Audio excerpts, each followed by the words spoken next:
Here we go. We're live. I'm really shiny today.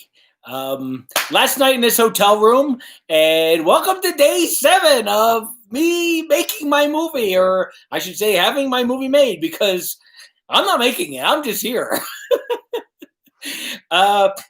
So the kind of the kick of the day has been kind of the same kick I have every other day, is that I see all this paperwork and all these emails and all these schedules with my screenplay title on it and my characters in it. And today we got a huge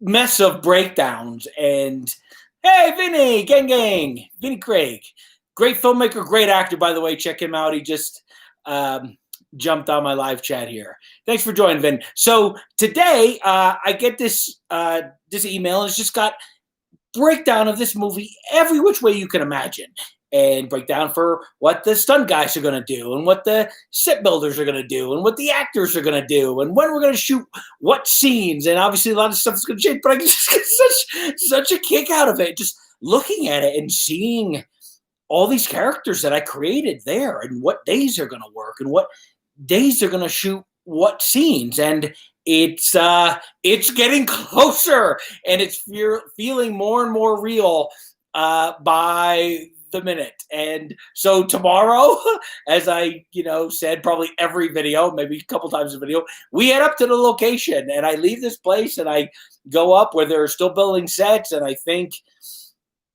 gonna rehearse stunts and rehearsal and do a full table read with the entire cast, and that's it. So for that, it's really exciting. And tonight I want to talk real quick about rewriting. And this is really, I'd love for any of you writers out there to discuss your writing process with me if you have any thoughts and ideas. There is such a fine line between taking a mental writing break where you're going for a walk or you're doing something else and letting ideas percolate even kind of in the back of your head subconsciously, and just completely procrastinating and not doing your job. And what happens when you have to sit down and you have to deliver and you have to get something done in a deadline? And so I'm sorry, I got this. I can barely read, let alone write. Oh, Vinny Craig. Vinny's very funny, by the way. That wasn't his best. Sorry, Vin. Vinny's very funny. He's actually a great writer and a great comedian. So, sorry, where was I? Talking about procrastinating and talking about what happens as a writer when you have a deadline and you have a deadline to meet. And I find that there are several ways I write. And one of it is I just get up, I sit down, and I just bang away. And other times I just think, sometimes talk a scene out, but usually that's usually if I am writing with somebody, or just think and do something else. And then sometimes I just completely procrastinate and I don't do it. And I don't know if those times I'm assuming that it's percolating, because when I do get back to the keyboard, or I handwrite a lot, or handwriting, it tends to flow out. But what happens, I was thinking about this today, when there's a deadline and I don't have time to research, I don't have time to analyze, I don't have time to kind of goof off, to put it politely, and you just have to get it done. And so I was thinking today about that, and sitting down and just working and just throwing out the bad ideas just to get something down, just to get something written, and to reread the script over and over and over again. So when it does come time to do the scene, if there are notes, to read the notes over and over again, so they're ingrained. You don't have to refer to them. It's almost like, as an actor, knowing your lines and knowing everyone else's lines. So when you're get up on to shoot your scene, if you're an actor and you know your lines and you know their lines, it's easy. It's easy to improvise. It's easy to just get it out there. But if you're trying to remember what you have to do, it's going to make it much more difficult. And same thing with writing. So if I keep reading the scenes over and over and over again until I just have it down. When I go to write, either I throw out the scene entirely and start from scratch, or to get in there, and I actually find this more difficult, to get in there and to rework a scene, because you want to keep things that you like. And I find that in a lot of ways a lot more difficult. And maybe the final product is not quite as good because you're concerned more about like, oh, I want this moment, I want to keep this line of dialogue, instead of just write the scene, just start and see what happens. Because here's the other thing: you can always go back. You can always write it, and if it works without it, and it works better without it, keep it without it. But if it doesn't, you could always go back to it. So that was kind of the philosophy in doing this rewrite, or doing rewrites, is just sitting here and just go, I'm gonna take these notes that they had, that I have, the thoughts I have, and procrastinate for 80% of the day, and think about it and work out things, and just get it out there, bang it out, reread it a couple times, and then send it off and see what happens. How extensive are the rewrites? Does it matter in this instance, or is any challenge challenging? How extensive are the rewrites? The rewrites are, in this moment, details. They're details. The rewrites from the kind of the overall plot and story and characters, from what this script started out as and what it is now.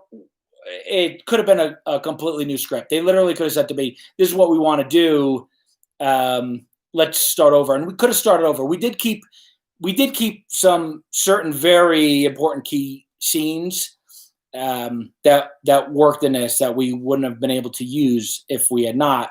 But the initial screenplay to this screenplay is extraordinarily different. These changes now they're much more subtle, which in a lot of ways makes it much more difficult to try to really narrow it down, and to narrow it down in a very short period of time. And like I was talking yesterday, we got this new actor, and he's a big actor, and he is taking a part that I never gave an incredible amount of thought to, which is a big lesson, right?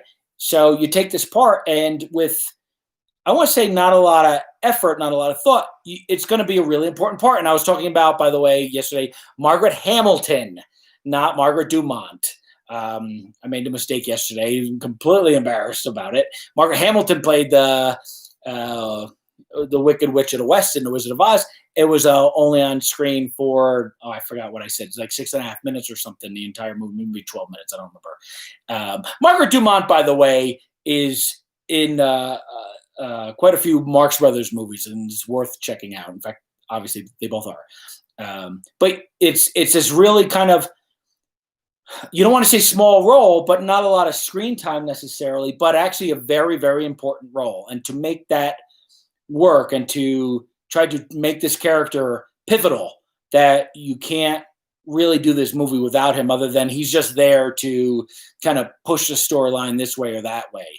And that's where we are with that. Do you ever find yourself touching on ideas that maybe didn't make the cut for the first draft, but work better for what is needed now? That's also a really good question, Vinny. Yes, actually, I added something back in today that had gotten cut out of drafts like 6 or 7 drafts ago. I don't know if it's going to stay, but I am going to push it in and see what happens. There was an uproar in the Woo community. They're coming for me, dude. I don't know what that means. The Wizard of Oz. Oh, yes, I know. Yes, Woo. Yeah, and the Marx Brothers community should come after me too. You know, look, I was tired yesterday.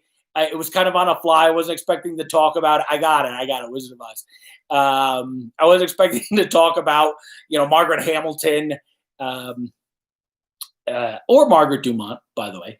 And that's it. We're going way off topic. We're running a little long, but you got anything else, Vinny? You're the only one on right now.